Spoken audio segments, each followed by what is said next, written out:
High water had laid its glossy hand across the delta and pressed the grass until the blades showed their ribs. I worked the morning the way the brief insisted, waiting staff in the left hand, GPS clipped high under a plastic hood on the chest, binoculars swung low but reachable, ledger tucked inside the dry pouch with the pencil tied by cord, whistle under the chin where habit makes it live. The air smelled green and a little sour, like drowned pollen. Light came through a gauze of birds and insects so busy that the silence underneath them felt intentional. We were to mark island margins, confirm beacon stakes, note any illegal channels, mind the crocs, and be home before the first hard glare made the surface lie about depth. The map said the panhandle braided here into modest threads and tucked a shallow lagoon behind a sausage of termite rise. The boot said otherwise. I stepped from papyrus fringe into a sheeted corridor that had not existed on yesterday's satellite tile and felt the staff sink until the ferrule kissed firm sand where I expected mud. A reed rat bolted, wrote a short script on the surface, and vanished in a doorway of stems that moved as if pushed from below. I blew one gentle note on the whistle for the log, field start, western transect, and spoke into the tiny recorder because the ledger would drink any ink I dared waste. Western reach, first pass, water higher than predicted, flow ambiguous, begin perimeter check. The GPS blinked with good humor and gave me a track that sat half a thumb's breadth from where my eyes knew the bank should be. It is common here to be humbled by scale and by a river that does its own thinking, but humility is different from subtraction. Today, small pieces were being taken away from certainty. I tested that feeling like a medic tests a bruise. Staff forward, lean, feel for gradient, nothing. The push on my calves came not from one side but from all around, as if the channel had decided to inhale. A fish bumped the knee and slid past like a thrown rope. I turned toward the old termite rise, a reliable brown knuckle that had anchored this reach since the elders first taught me the bird names, and raised the binoculars. The mound stood where memory put it, but the tree that had leaned off its shoulder, a mopane with a bad posture and a split bark scar, looked cleaner than it should, as if rinsed free of the ants that usually stippled its trunk. More birds than the season taught me to expect gathered on its crown, open bills and a single marabou that watched the water with the patient resentment that big birds perfect. Birdline is a compass in this place. I logged their gaze and felt the back of my neck notch a degree tighter. The usual drift of eyes along a forage road had pinched into a wedge aimed not at a fish seam but at a quiet that lay between me and the mound, a quiet I heard before I accepted it. The reed hem in front of me did not whisper, it exhaled without sound, a slide of stems touching that somehow left no noise. I waded to the first beacon stake, drove my hand under the surface to feel it at the root, and knew at once it was wrong. The stake carried my paint and cut, the beveled head I had made last dry season, but the grain under the wrist told me it was young wood, unweathered, without the tiny worm pits I counted when I was bored. I wrote the thought as neutral as I could. Beacon appears replaced, paint consistent, age of wood inconsistent with prior hand.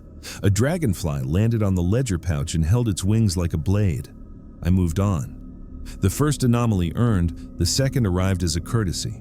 A path where the wake of a small mokoro would scribble between lilies and then fade into the scatter of pads. Only this path was not a wake, no boat had cut it. The parted lilies showed no bruise on the stems, no churn of mud at the edges.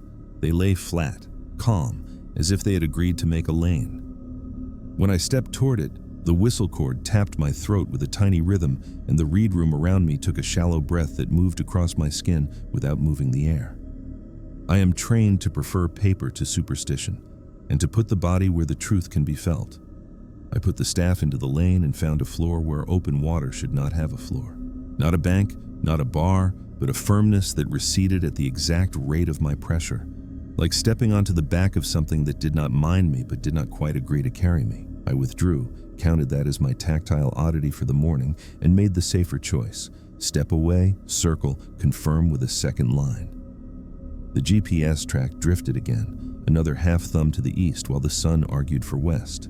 It is ordinary here for satellites to play jokes, but the jokes usually respect the shape of the pool. This was a steady insistence that my path lived on a different page than the surface under my legs. I took bearings with the only compass you can trust when metal and signal go odd: birds, wind taste, and the way distant cattle call from the drier islands when the light reaches a certain angle. There were no cattle calls. There was a faint smell of warm clay where I should have smelled crushed reed and fish scale. The ledger took the note and I apologized to it for the sweat I was feeding its seam. A thin crock lay out on a shelf of grass to my right, mouth ajar, eyes pinned to nothing I could name, not even me. I gave it the space the manual demands and used the staff to pat the water just enough to let it know I was a larger pattern with somewhere to be. It didn't answer, not with tail or with lid. Behind me, a reed flag I had tied last visit tugged toward the wind and then stopped, even though the breath along my cheek did not stop. I checked for hands-on tampering because that is the job. Look for the human step in the animal story.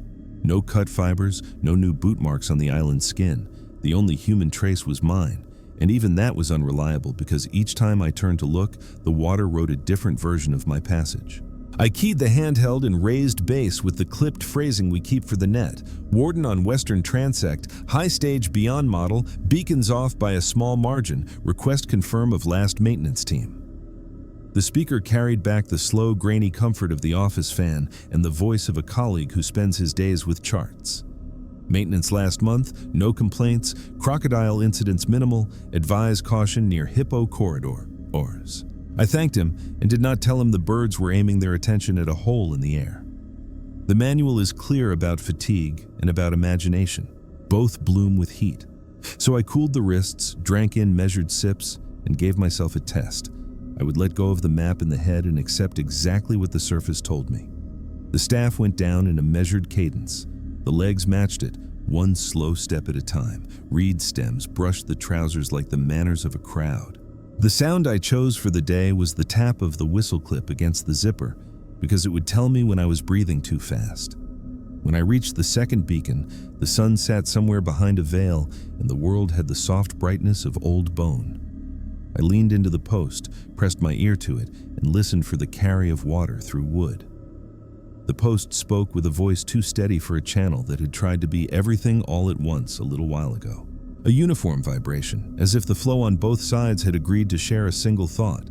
I credited it to resonance and a buried root collar until the post's hum shifted without the wind changing, and the push on my knees became directional for the first time all morning, but not in the direction of the main cut. It pulled toward the wedge where the birds watched.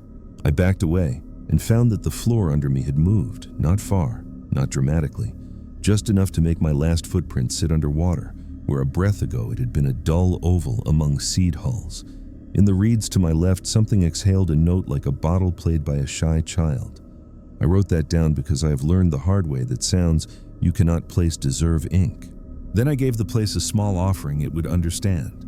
I marked the old level on the beacon with the pencil, drew a sober line, and wrote the hour in words as the edict about digits requires. In this log I keep for myself as much as for the office.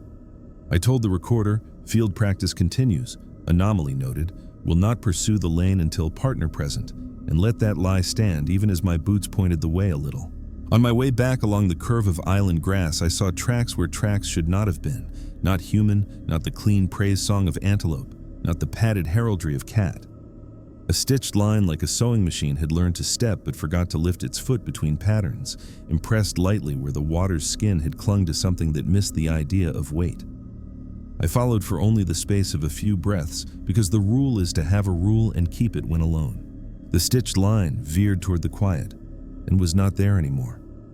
I stood with the staff under my hand until my fingers remembered that wood is wood and not a hand that answers. The birds changed their minds, or they remembered the fish, and the wedge of gazes softened into a scatter. The crock eased an inch and became an island again. Wind remembered its job and found the flag, and the reed hem spoke once more like a crowd that had been asked to be quiet and had decided the request was not reasonable.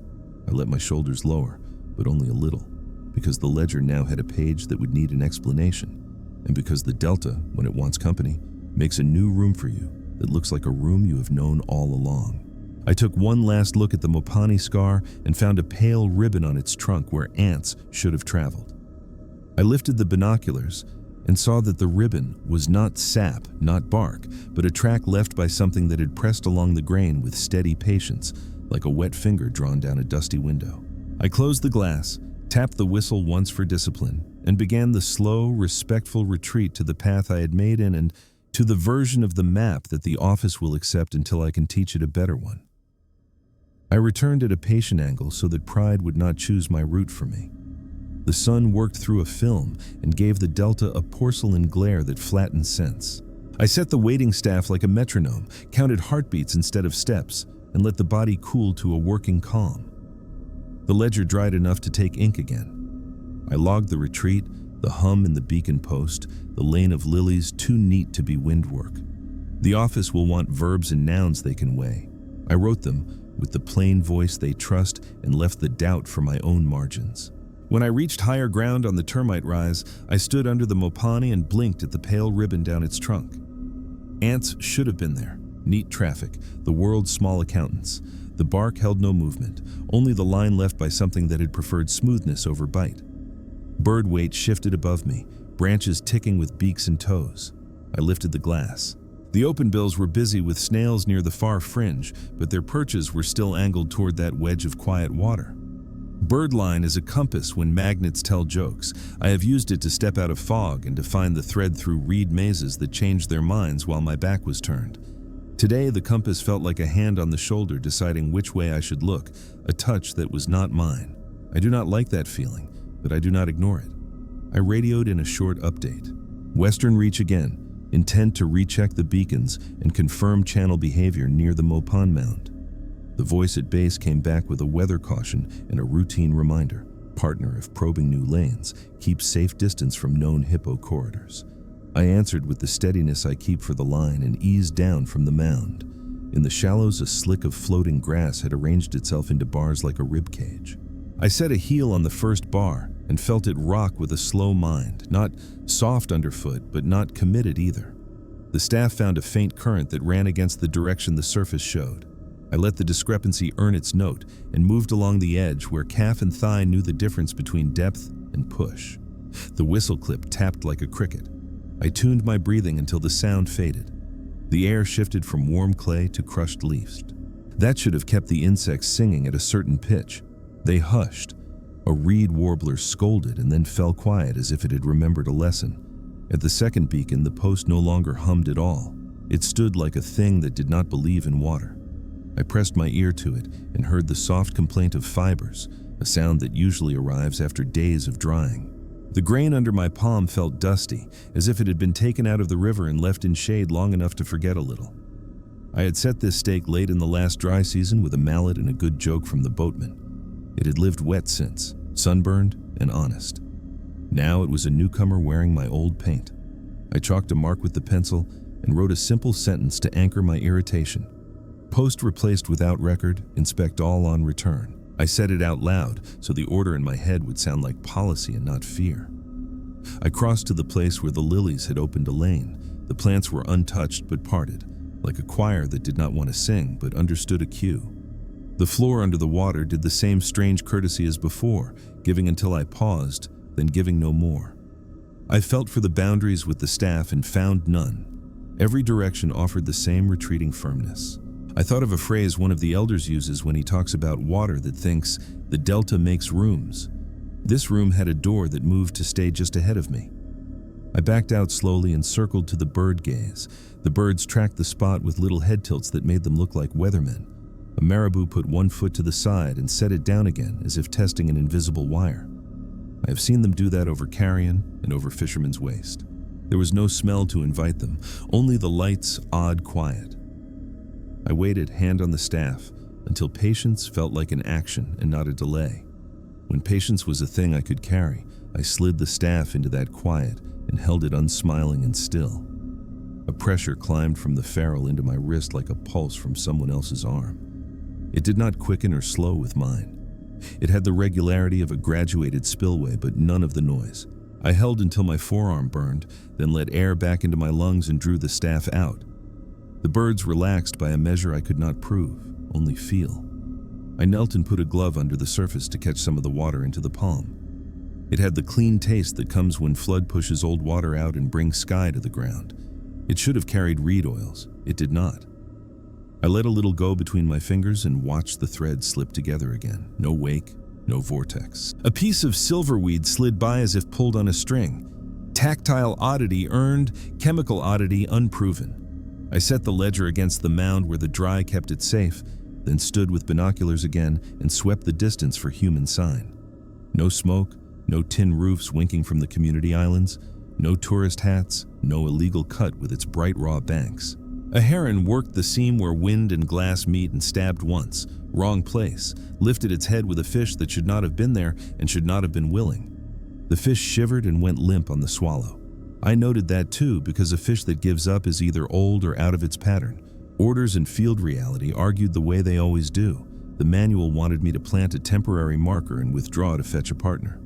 The shape of the day wanted me to learn enough now that a return would not be blind. I compromised the way a warden does when the cost of ignorance might be a poacher's channel cut where no map shows a line. I set a ribbon on a high reed with a knot I could recognize by feel. I tied a second, lower down, as an honesty check against tampering. Then I backtracked to the termite rise, took bearing by the bird line, and approached the quiet from a new arc, slow as a stalker, but honest in my noise so a hippo would hear my promise to keep distance. From this angle, the lane of lilies rode a curve that matched none of the natural eddies of this reach. It looked like the notation of a hand that had learned to practice without ink. At the far end of that curve, near the fringe where papyrus lifts taller than a person, a dark runnel cut across the light, too straight for water alone, too clean for a crocodile drag. I felt that mix of relief and dread that accompanies the first human clue. I'm more comfortable tracking people than weather with opinions. The runnel stopped dead at a wall of stems that had not bent. I leaned in, set 2 fingers to the papyrus, and found powder on the skin, the chalk of plant that has been rubbed hard and dried fast. Someone had pushed through here recently, and the stems had sprung back too perfectly, as if rehearsed. I stood very still and let the delta happen around me. In the near left, something breathed that bottle note again. Far off, a low splash became footsteps in my head and then turned back into a fish. The whistle clip clicked in a slow pattern that did not belong to me. I spoke into the recorder with the tone that gets me heard later. Unrecorded cut possible along southern fringe. Plant abrasion suggests push and return. No mud churn, no scent of engine oil. Recommend drone flight on low light for contrast. I do not like drones in bird country, but small machines sometimes teach honest lessons at dawn when shadows are gentle and edges show where water has made up new minds. Before I left, I set the staff where the quiet had pressed me and counted breaths with lids closed. The pressure rose again, even with wind glancing across the water from a new quarter. It aligned with nothing I could map. When I opened my eyes, a single open bill had left the tree and hovered with slow labor over the wedge, head down, bill parted as if listening with its mouth. It drifted a hash mark across the spot, then went to ground on the termite rise and shook itself in a way that said satisfaction without joy. I took that as my warning and as my invitation. The channels had not rearranged as much as they had rehearsed a rearrangement, and were waiting for me to write the wrong version of their day into the ledger. I offered a better bargain. I marked the ribbon and I withdrew, not as a retreat but as a hinge. The room the Delta had made remained behind me without a door. The crock on the shelf closed its mouth. Reed scent returned. The ants found the mopane and resumed their lines as if the ribbon had never been. Bird attention spread into the honest disorder of hunger. I felt the map in my head, and the map on my chest argue to a draw. I blew the whistle once to dismiss the hold the place had on me, and another time for the log that would demand a reason, and set my course for the main channel with the slow respect the Delta always collects when it decides to teach and not to punish. I set out early enough that heat would not make its usual joke of judgment, choosing a curve along the western fringe that let me feel wind on the cheek and hear reed gossip without the glare in my eyes. The mopane mound kept its watch behind me. Ants, honest again, birds already busy with the kind of work that tells you whether the day will misbehave. I kept the waiting staff steady, the GPS tucked high and sulking under its hood, binoculars at the hip, ledger sealed but ready, whistle where muscle memory could find it. Field routine is a keel I let it hold. At each dozen or so paces, I say it that way to spare the ledger my habit of counts, I paused, set the staff, let the calves read the push, and listened for that bottle note that had threaded the day before. It didn't greet me. Instead, a finer strangeness came in on the air like a shy spice, a dry clay scent above open water, not the reed oil that should sit in the nose after flood.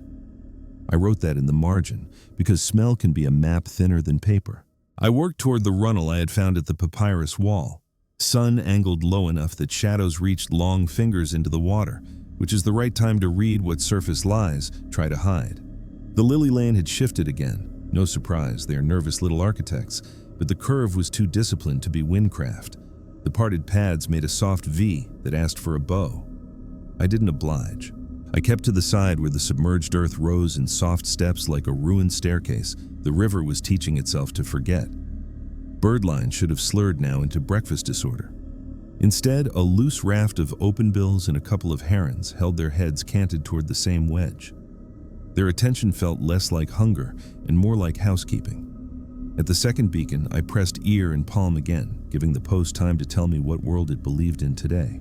No hum, dry grain, that wrong new feel. I eased the pencil from its cord and drew a second line under yesterday's worded hour, then added a simple sentence. Condition unchanged. Further inspection with team advised. I spoke it into the handheld in short units so it would live in the office archive. Western markers inconsistent with maintenance log, request confirmation of source lumber and crew names. The answer came with the fan's small thunder behind it, a promise to check the register and a reminder to keep clear of reports I could not prove. That last line was not in the rulebook. It was kindness and warning wrapped together. I answered with the same brevity and killed the channel. I angled to the papyrus fringe and crouched. The stems were clean of dew at mid-height where they should have stayed wet in shade. Under glove, the skin gave a powder trace again, a chalk that belonged to quick abrasion. I leaned and breathed against the stalks to see if the sheen would change. It did, dulling a shade as if my warmth had told the plant it had been touched. Someone had come through and the stems had rehearsed recovery like good soldiers. I looked for mud kicked onto leaves, for seed knocked from a head, for a stray fiber caught where a belt buckle snags. Nothing. The runnel's edge had the look of intention without the truth of damage. It was a track that had learned how not to exist. I do not let anger climb the ladder to decision. I gave it a rung and then took the waiting staff and began a patient fan of prods along the quiet. The staff met that same retreating firmness, courteous and unhelpful. I pressed harder in one spot and counted breaths with jaw loose. The push rose in my wrist, the foreign pulse I could not map, steady and unhurried.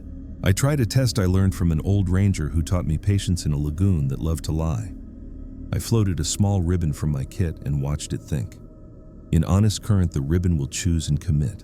Here it trembled, advanced a child's handspan, then held its place as if trapped in a glass river. I wrote the tool and the result in the ledger with the restraint I save for days that want to make a fool of me. I eased back and walked the margin of a sand tongue I trusted, eyes down for sign. Flood time mud tells stories.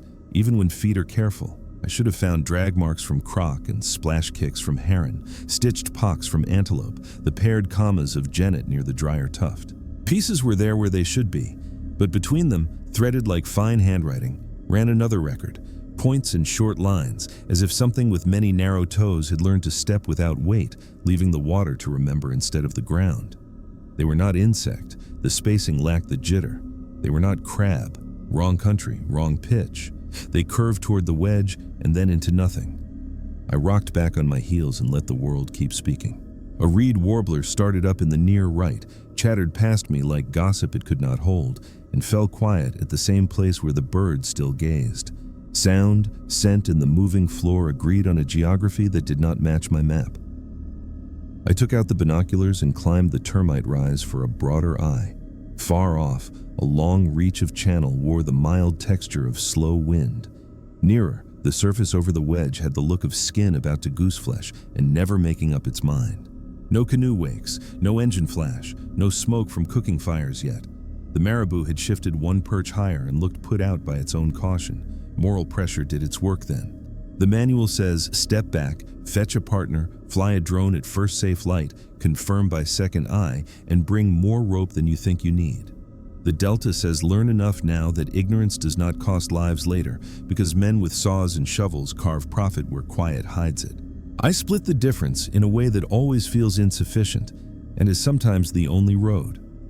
I laid a faint chalk on 2 papyrus stems at hip height in a mark that looks like a harmless brush, but tells me whether the plant has been bent the wrong way again. I set the wading staff's ferrule in the wedge and measured the pulse by slow exhale until the body learned its rhythm. Then I withdrew, and I took a different arc along an older elephant path that gave me a vantage from the opposite bank. From that angle, the lily lane revealed a small deceit, not a curve, not truly. A series of straight pieces hinged together so cleverly the eye made them a bend. That is not how wind works, and not how an unguided eddy writes its project. The air went sweet then with bruised wild basil from somewhere I could not see. It did not belong to floodwater. I lowered to one knee and touched finger to surface. The water felt cooler on the skin than the shaded air, a reversal that happens near springs or shaded, slow cuts, not in exposed pans. I said the words into the recorder because saying them makes them sit right on the page. Cool pocket, inconsistent with exposure. Scent of basil without plant in sight. Straight runs in lily parting. The GPS sulked harder, trackline crawling off my shoulder in a way that wanted to scold me for believing eyes over satellite. I thumbed it off and back on without hope, then laughed, quiet, not disrespectful, and shoved it deeper under the hood. I trust the birds and the staff and the way Reed rubs the shin more than a device on days like this. Still, I felt the small cost of that choice bite at the edge of confidence. The ledger needs numbers I am not allowed to write. It will get verbs instead. When I turned to go, something brushed my calf with a pressure like a greeting. Not sharp, not the quick telegram of fish, not the bold nudge of hippo calf learning the world by touch. A lengthwise slide, patient and even, that shifted away as soon as I acknowledged it by stillness. I didn't look down. Looking down is for when you want to see. This was a time to listen. The bottle note lifted from the reeds in a clean thread and held just shy of a tone you could hum. My mouth made the shape of that tone without sound. The whistle tapped twice against the zip, a beat my breath had not made. I took the long walk back along the sand tongue with eyes mostly on the oblique, that sideways view where depth and texture admit they have secrets. In two places I saw the tracks again, the stitched, not weight impressions, and in both places the water had healed behind them faster than the breeze could explain. Tracks unmade, which is to say a record that refuses to remain a record. At the mound I logged my piece. Unmarked passageways observed, likely human rehearsal for cut, coexist with phenomena inconsistent with known flow. Procurement of partner and drone recommended. Return at low sun. Then I shut the ledger and leaned my head against the mopane's shade for a small count. The birds loosened their attention enough to look like a sky again. The ants climbed over my boot and did their work as if I had never brought my small war here. When I lifted the binoculars one last time, the wedge showed a brief seam of glare that moved against the wind. Not wide, not long, just enough to make a bright signature and then remove it, like a scratched plate washed clean in a single pass. I stood there with the staff over my shoulder and understood that the channels were writing a sentence I could not yet read. I would bring a second pair of eyes and a small machine and the right rope. I would return as the light fell kind and the fish lanes calmed. For now, I stepped off the mound and let the Delta keep its room intact, door ajar and patient. Late light softens the Delta's temper, and I chose it for return so that shadows would say more and glare less. Partner was promised by base and then swallowed by errands and a slow truck. The drone stayed in its sling because swallows stitched the sky open and I would not cut their thread. I went alone with a good anger flattened into method, wading staff in the left hand, GPS sulking under its hood but on, binoculars high and ready, ledger dry bagged at the ribs, whistle a small presence against the throat. Heat had backed off. A clean, wet breath came from the papyrus like cloth rinsed and wrung. The mopane mound kept its shape against the lowering sky, ants back on duty where they belong. I climbed it first to get the view and let the body relearn the place without stepping into it. The birds were already giving me my compass. A diffuse scatter on the open water, but a handful of open bills and a heron angled their attention toward the wedge again. Businesslike. Birdline never chants without reason. I keyed base with a brief, because routine is an anchor when policy and sense diverge. Western reach again, low sun observation, no entry beyond reeds without cause. The reply carried that fan hum and the same calm voice. A reminder of corridors. A partner on the way if light permitted. I clicked acknowledgement and shut the channel so the Delta could speak without translation. From up here, the lily lane looked like a thought the water had put aside and picked up again in a better mood. The curve resolved once more into those straight runs joined at neat angles, too clever for wind. Between two of those runs sat a small, dull patch, like skin cooled by shadow that had no right to be there. I wrote it in the ledger with all the bias ironed out. Surface anomaly, dull patch holding shape while gusts pass, cause unknown. When I slid down from the mound, the breeze brought a faint smell of charcoal that did not match any smoke thread. Evening often carries kitchen fires to the channels, thin lines that point toward supper. This was the memory of a fire without the sky telling on it. I let the nose guide me a few careful paces and found no stain in the air's color, no smear on the horizon, only that clean wrong hint, and then the usual reed sweetness returning like a guest recollecting good manners. I took that as my first breadcrumb and asked the ground for the rest. Sand tongues and mud flats talked loud in last light, and I moved along one with the staff tapping in its cold measure. The stitched knot-weight tracks were there again, points and brief lines, threaded in between the honest stories of croc drag and bird step. They wandered toward the wedge and ended, which is not how life moves when it has weight or worry. I crouched, left hand in water, palm up, and waited to feel the thread of push. It should have read from west like a sigh. It came from under my palm instead, a slow insistence as if the flat had decided to rise through my skin and greet the staff. I have learned to answer quiet with quiet. I set the staff tip into that meeting and held it still. At first there was nothing but the ache in my wrist and a little tremble from my bones. Then pressure came up the ferrule like a measured breath from something that had learned patience better than I ever will. It didn't match my own. It held even when a soft wind skated left to right. I counted exhale lengths until the body believed the lesson. The pressure belonged to no direction I could write, only to the place itself. I eased out and let the tension drain into the standing leg. The whistle clip ticked once, the polite knock at a door in daylight. I recorded just enough. Steady subsurface push independent of wind, not spring cold, not eddy, repeat at same point as prior visit. At the papyrus, I checked the stems I had chalked. My marks were there, but the crease lay on the wrong face for the approach I remembered, as if the stems had turned and carried the sign to a new side without breaking. I bent a few inches of stalk gently and let it go. It snapped back with an alacrity that made no bruise. The runnel at their feet showed the same surgical edge, a straight cut through floating grass with no muddy apology. I risked a quiet experiment I do not love when alone. I cut a slender strip of reed sheath, tied a loop, and hung it on a single stem with a knot I can read even in failing light. If someone pushed through again, the loop would slip and twist. If the plant rotated of its own, the knot would face away. I drew a tiny sketch in the ledger, words only, not a picture, and taught myself the orientation with the same care I use for a medical check. The GPS made its sulky face and, as if sensing my contempt, threw the track to the side while I stood dead still. A known trick in tall reed, but the graph should settle when you do. It didn't. I thumbed the device off, gave it a moment under the shade of my shirt, then on again. The line returned to me, then shouldered away as if offended. I noted the misbehavior for completeness and decided the birds and the staff would remain my truer instruments. A heron flew a low, slow line over the wedge and peered down with all the disapproval that species can summon. It checked once, twice, then let out a croak that sounded like a door complaining about an old hinge. I do not put personality into animals in my reports, but I respect their bookkeeping. I eased into the reeds to the depth where trousers drink but knees stay honest, where sound carries but you are more plant than person to what watches. Quiet sat there, thick and deliberate, the way a room goes quiet when a teacher enters and no one has agreed to it. The usual friction of reed against reed was absent. Stems slid and met without speech. I did not move for a long handful of breaths. When I let my weight sink a hair, something narrow and lengthwise rode along my boot with the steady politeness of a rope in water. Not fish, not snake. A simple meeting without hurry. I made peace with not naming it.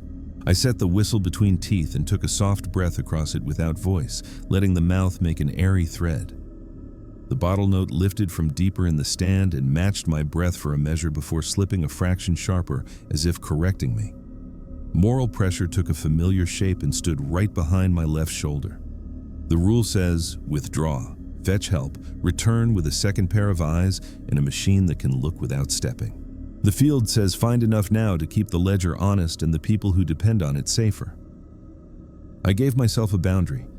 No more than a careful arc along the wedge with the staff always ahead of the foot and the body never committed beyond a single step.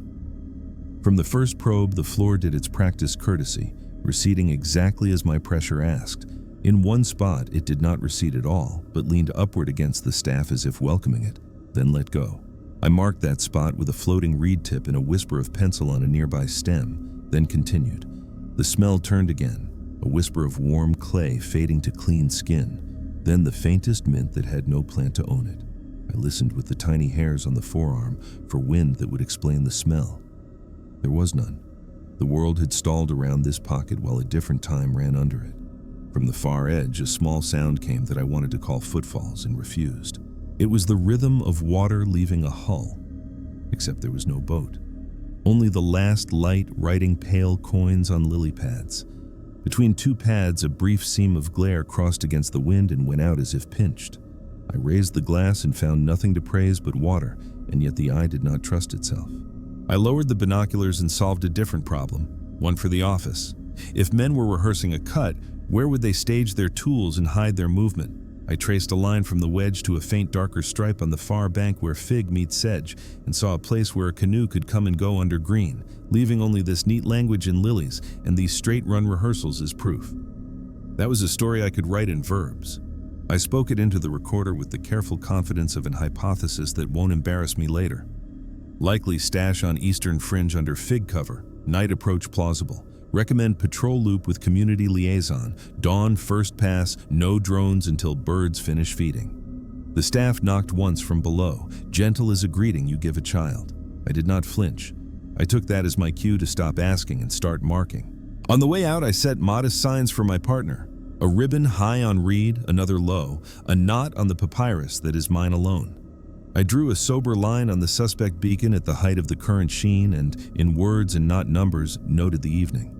The ants on the mopane kept their arithmetic. The open bills finally lost interest and went to real hunger. The heron gave up its disapproval and stalked what water could be trusted. I stepped onto the termite rise with legs humming from held stillness and made the radio call. Western reach returning, observations secured, no trespass beyond reed edge, request partner at first light for drone and ground truthing. The voice at base promised what it could promise. I believed it enough. Before I left, I scanned the papyrus one last time and saw the tiny reed loop I had tied turn slowly on its stem without breeze. It faced away from me, then toward, then away again, like a compass, trying to remember north in a place where north is a rumor. I let that be the last image of the day and the first sentence of tomorrow. I closed the ledger with damp fingers, tasted papyrus in the air, and walked out along my entry line with the staff held high so it would not be mistaken for a question I wasn't ready to ask. Dawn found me at the mound with the ledger open on my knee and the whistle quiet against my throat. Partner came with a steady stroke of paddles and the gruff economy of a man who trusts water more than talk. We greeted like colleagues who have lost arguments together and survived them. I laid out the plan in clean phrases, map the wedge by feel and by birdline, avoid drones until feeding slackens, confirm tampering at the papyrus fringe, mark what we can and let what will not be held pass through our hands. He nodded and set his pole, the boat nosing into the lily skin as if it had learned manners. We took the first reach on foot, water just high enough to cool the calves, light milky and forgiving. I handed him the binoculars and kept the staff. The GPS sulked on my chest but stayed on. His device stayed sealed and silent, a private confession that we both favored eyes and reeds over screens when the Delta started telling jokes. Birdline offered its first directive. Open bills and a heron aimed their attention again toward the quiet wedge, but without anxiety. Housekeeping, not alarm. The air carried a clean green note underwritten by the faint dry scent of clay that had puzzled me yesterday. No smoke thread in the sky, only a memory of charcoal that does not belong in flood air. At the second beacon, we both pressed our ears to the post like doctors at a patient who refuses to complain. Dry grain, no hum. My pencil line from last light sat where I left it, a sober scar. He ran thumb along the bevel and frowned at what the texture told him. We said little, only that we would check the register back at base for lumber lots and signatures. The rulebook likes names, the river likes patterns. I needed both. At the papyrus, I showed him the loop I had tied. It hung innocently, then turned on its stem without breeze and faced away from us as if a hand had breathed on it. He let out one soft word that was not for the ledger and checked himself with a glance at the birds. We crouched and looked for crude human sign. Seed knocked loose, mud flung on leaves, a broken skin on the stalks, a stray fiber. Nothing. Only that surgical runnel through floating grass and the powder trace on the mid-height of stems where quick abrasion polishes a plant to dull. He rubbed 2 fingers together and nodded his small verdict. Fast passage, careful hands, return along own track. I recorded his observation with the restraint our office respects. The wedge sat still as a held thought. I slid the staff into its quiet and counted breaths as the ferrule found the same foreign pulse, steady and indifferent to wind. He watched my arm for the muscle that tells truth better than words. When the pressure climbed, he held up a palm for pause. I stopped and withdrew, and we stood with water moving around our shins while nothing else moved. Then, he did a thing I have seen him do when a story refuses to be told plainly. He reached into the boat, took a small bundle of offcuts from the repair kit, and handed me a slender piece of reed sheath tied with twine. "Mark it," he said in his boatman's shorthand. "Mark the places that hold and the places that give, then let them go." We worked a fan across the wedge, setting tiny floats in silence while birds kept their ledger on the perches. Some floats committed to honest current and walked off like citizens. Others trembled in place as if the water were glass with a stubborn seam under it. 2 slid forward against the breeze and then paused, not in eddy, not in wind shadow, simply choosing a line we could not name. I marked each choice in words I could defend later and in a language that would help me remember now. Holds, gives, argues, pretends, listens. He laughed once at that last one, not unkindly. Sound came then in the reeds, the clean bottle note that had threaded my last visits, lifted and held just short of a tone you could sing.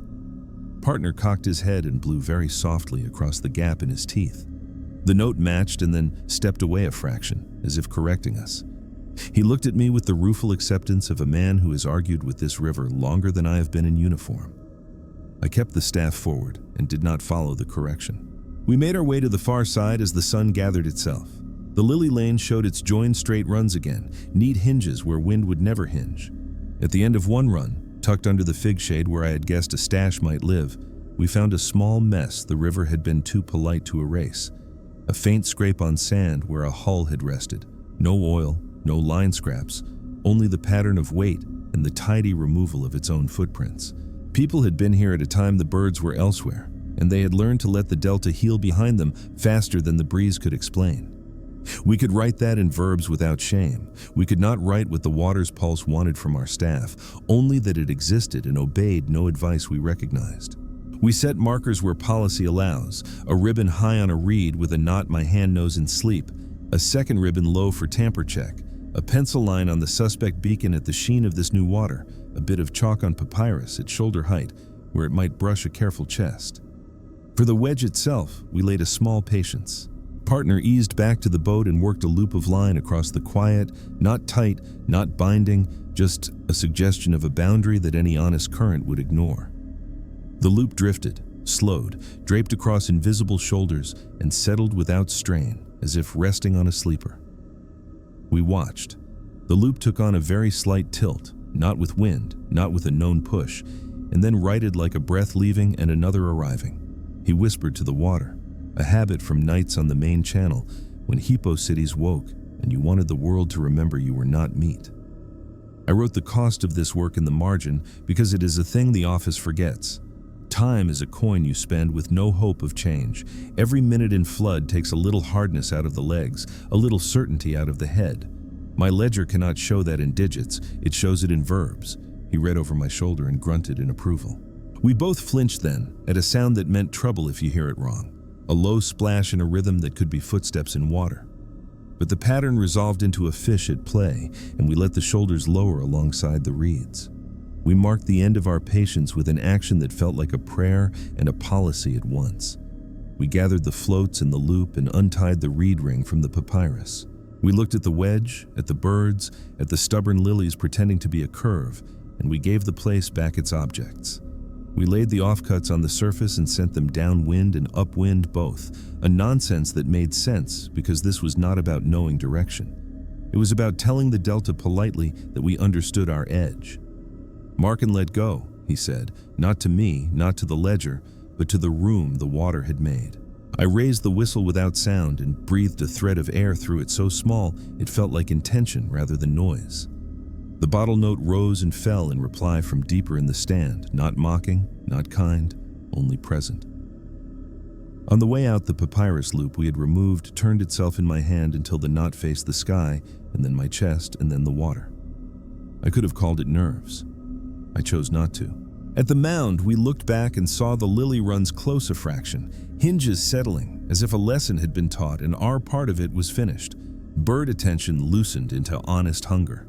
The ant arithmetic on the mopane kept time the way it always has. Back at the boat, he stowed the pole and spoke into the handheld in his clipped river voice.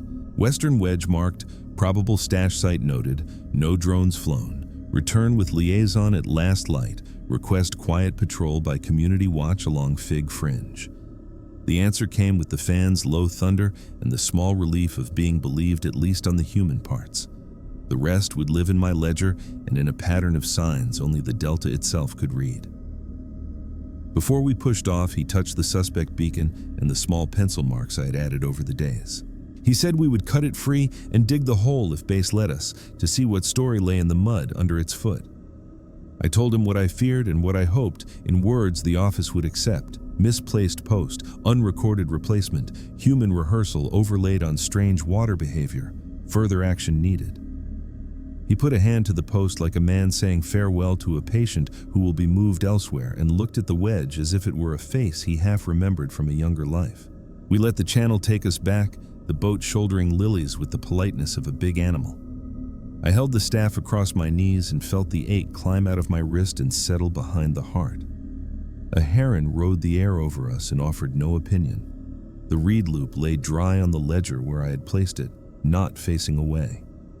We did not speak until the mound was aback in the water and the papyrus a wall without a door. Then he said what I needed to hear and did not expect. We had marked enough for a day. Now we would see what stayed and what the river chose to erase. I closed the ledger and let that be the last line the morning would accept. By late afternoon, the light had turned kind and then uncertain, the hour when channels confess and invent in the same breath. We came back with the liaison from the community island, a man who reads birds and footprints like a ledger and smiles only when a story is honest.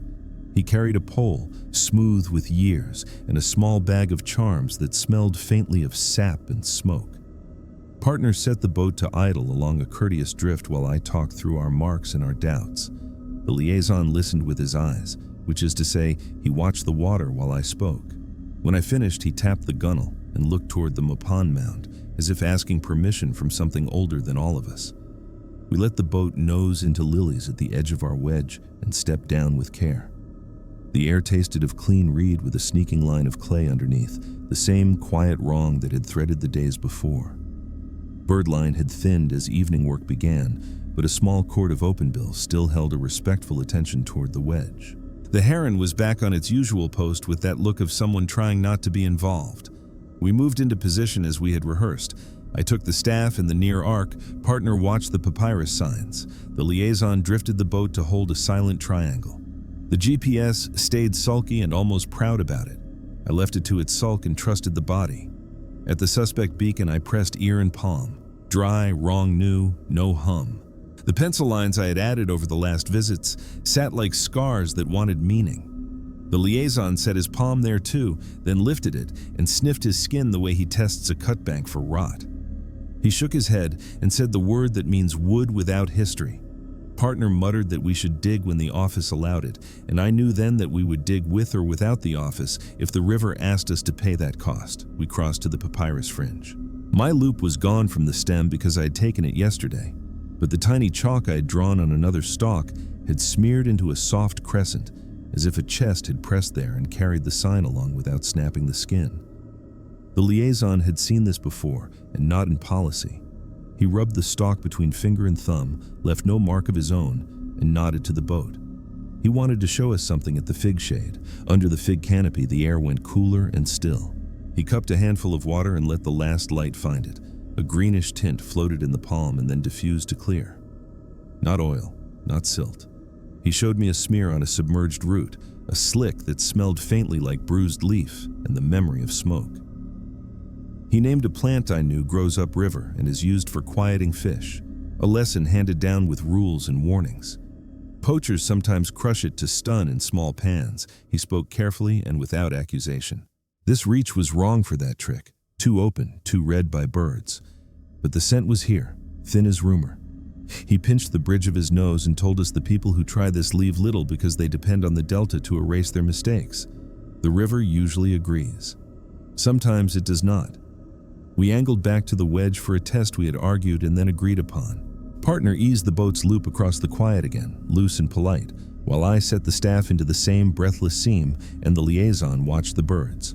The loop took its own mind slowly, tilting against breeze and then settling as if resting on a thing that had learned stillness. The staff brought that pressure up my wrist again, regular and indifferent to wind. I counted my exhale to keep from forcing meaning where there was none. Then the liaison clicked his tongue in a rhythm I recognized from the old night crossings, a sound used for hippo courtesy. The bottle note lifted from the reeds as if joining the conversation, matched him for a measure, then stepped sharp and held. At the same moment, the loop on the water inclined a fraction more, not resolute, not a jerk, simply the tilt of a breath taken by someone else. I whispered the description into the recorder without poetry, because the page would laugh at me later if I dressed it up. We filed our breadcrumb list the way the office would accept: plant polish at mid-height on papyrus without bruise, runnel straight through floating grass without churn, beacon post younger than its paint, lily lanes made of joined straight runs as too clever for wind, bird attention held beyond hunger at a wedge with no wake, cool patch on exposed reach, scent of leaf and smoke in shade without visible plant or ash, loop on water inclined without cause, staff met upward steadiness without source, each on its own could be weather or misread. Together they began to feel like a program. Moral pressure tightened behind the ribs. We could withdraw and call for more bodies, more rope, more paperwork. We could lean and be taught something we might not want to know. The liaison's face made the choice before he spoke. He slid an arm into the water up to the elbow and let his open palm drift under the quiet. When his fingers touched invisible resistance, he pulled back without drama and said that the floor had arrived to meet him, then returned to its rest. He spoke to the wedge as one speaks to a relative who has burned fields and also fed families, with a respect that does not excuse. Partner and I stepped a careful arc with the staff touching ahead of the foot and the boat keeping a hair of tension on the loop. The pressure rose in my wrist in the same measured way and then shifted by a sliver when the liaison clicked his tongue again. My breath wanted to match it. I did not let breath lead. The open bills fidgeted and then settled, watching a point with an attention they grant only to work that matters. A heron stabbed and missed and pretended it was deliberate. Small fish ticked at my shins and then refused me. I tried a different tool from the kit of old habits. I set the whistle between teeth and breathed a thin tone. Not loud, not a call, only a thread shaped like intent. The bottle note rose from deeper in the reeds and matched me, then drifted a hair low, as if to say that my pitch was young. I changed nothing. After a handful of breaths, the staff went light in the hand, not with loss of contact, but as if a weight under it had eased. The loop on the water righted to balance.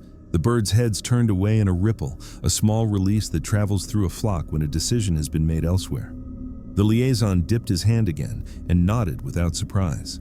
Whatever was under the quiet had changed its mind or changed its posture, and the push receded. We stood in water that felt ordinary again, the kind that gets on with being river and floodplain and home, the scent of clay thin to honest reed. The fig shade gave up its cool with the last usable light and folded into damp dusk.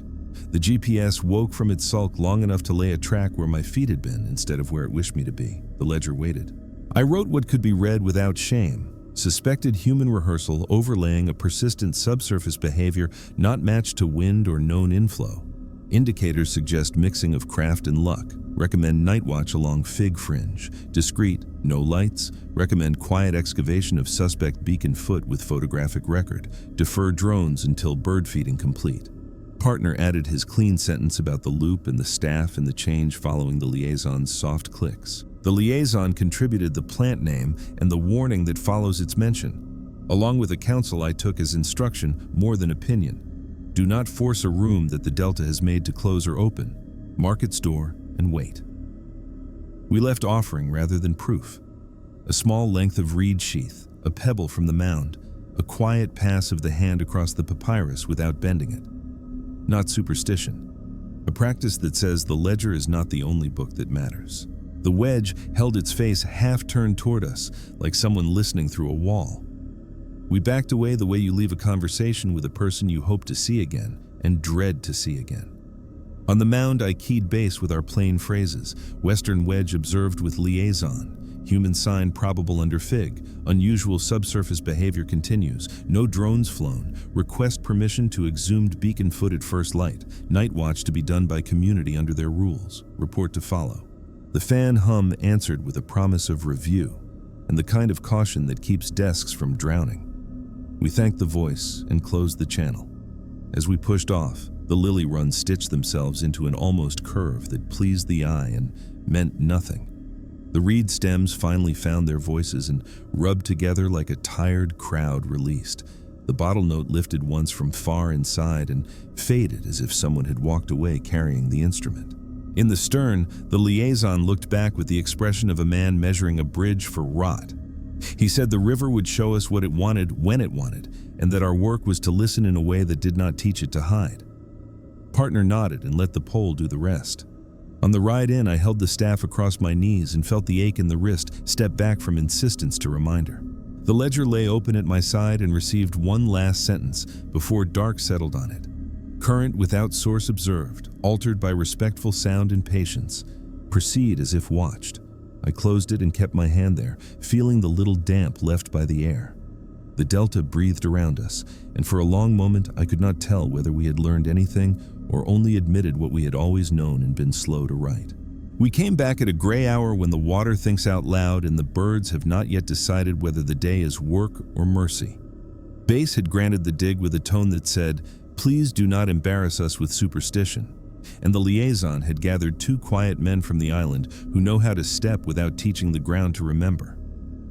The boat slid under the fig shade and then out again into the workable light near the suspect beacon. I set the ledger on a flat of dry grass, folded so that the damp could not drink it, and we began the kind of labor that makes a story honest. Cut a square in the scoured crust, peel back sod with reed knives, lift the mud in measured slices, lay it out to read the stain and the smell. Partner worked the shovel with the gifted slowness of a man who has broken more tools by haste than he cares to confess. The liaison watched the birds in the papyrus, while his men held the waistcloth for what we hoped to find and also hoped not to find. The air held clean reed with a low line of clay and, underneath, that bruised leaf scent that had teased us, thinner here but not gone. The staff lay across my knees, a promise that I would keep a hand in the water when it asked. The post did not resist our attention. The first cuts showed a neat sleeve of silt too perfect for age. The wood under the mud looked wrong for a stake that had lived through sun and flood. The grain held a pale light like a fresh scar. Partner stopped and ran a thumb along the shaft, then pointed with the tool to a faint scrape where a saw had hesitated before biting true. Honest field tools leave a rougher signature.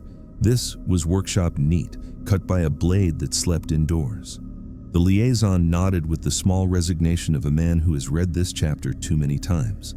In the hole, the imprint of the old post lay like a ghost, wider at the shoulder, stained dark, with tiny tunnels from creatures that have no interest in policy. Our replacement sat where a stranger's foot had stood.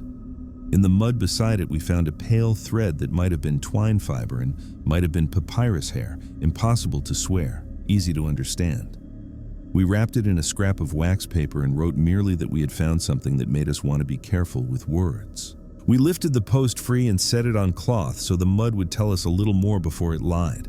No fouling, no old algae beard you would expect on a stake in this reach. No marks that matched our registry brand. Paint at the collar matched mine, which meant somebody had borrowed honesty to hide a fresh hand. Partner blew air through his teeth but didn't swear. The office likes clean nouns. He gave me 2, replacement, unrecorded. I wrote them and felt the ledger take their weight. We dug the hole a little deeper and found the clay lip where the first post had settled. That lip wore polish on the side that faces the wedge, a bright band in the gloom like a finger run too often along glass. The liaison touched it, and then his nose, and said only that this was the kind of smoothness made by pressure more than by flood. While we worked, the water kept its own tempo. I set the staff in at intervals along the wedge and counted breath lengths in the old way.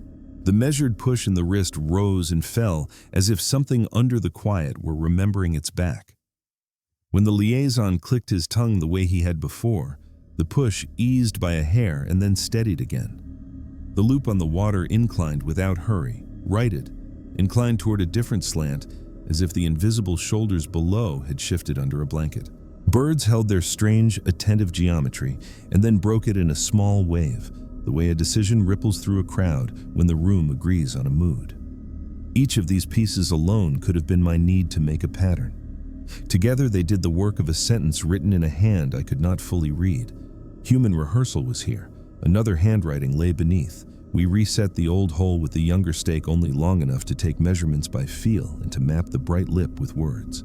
Then we sealed it as the liaison advised, packed the clay back by hand so it kept its memory without taking our regret, set a small stone with a notch that meant friend to the men who watch, tied a reed ribbon higher than a careless vandal would see, and marked the ledger with the kind of calm the office trusts. We would return with a branded replacement and the proper signatures, for now the ground had told us more than enough. The liaison's men spoke quietly among themselves, naming families who know the plant that stuns fish, and the places where the river sometimes agrees to it and sometimes punishes it. They would walk the fig fringe after dark with the rules they carry in the bone: no lamps, no loud claims, only eyes and patience. That was their book. Ours would quote it later if there was justice. We camped the briefest kind of camp on the mound, a rest that is more a pause in debt. Partner mended a strap. I looked over the floats we had used, smelling the reed sheath when memory needed a nudge. The GPS, shamed by useful labor, put on a good face and then pouted again. I tucked it away so its sulk would not infect judgment. When light softened toward surrender, we took a last walk along the wedge. The lily lanes held their puzzle, straight runs hinged so that the eye insisted on a curve. The bottle note did not return, and I felt the absence as information rather than relief. I set the staff in my favored spot and felt nothing but honest flood, a friendly, sliding weight. For a few breaths, the room the Delta had made was more door than chamber, and then the push found me again, faint, like the nudge of a memory that refuses to leave. We left offerings without theater, a respectful hand across papyrus without bending it, a said aloud promise to return with names and with rope and with patience, a whistle breath so thin it did not trouble birds. The wedge did not answer. It did not need to. The partial explanation had written itself with our shovels and our skin. People were cutting rehearsal lines where they should not. Someone had borrowed paint to dress a fresh post. Plant scent lived where no plant showed its leaves. Under and through that human story, a subsurface behavior persisted that did not follow wind or known feed from upstream. Whether that behavior was the river learning a new shoulder or the room of water teaching us manners, I could not write. The ledger would carry both stories in words that passed a hallway test. On the push-back down channel, the liaison's men followed the fig shade with their small noises that mean we are neighbors, not thieves. Partner let the pole speak to the mud in the old way, a long, even persuasion. I logged the field actions in clipped voice for the archive. Beacon excavated and reseeded, unrecorded replacement confirmed, likely stash under fig fringe, human activity discreet and disciplined, evidence thin by design, subsurface pressure observed and briefly altered by respectful sound, drone deferred in favor of birds. Base answered with the fan's patient breath and a promise of a written order to lift the post for proper replacement and to stage community watch at dawn and dusk.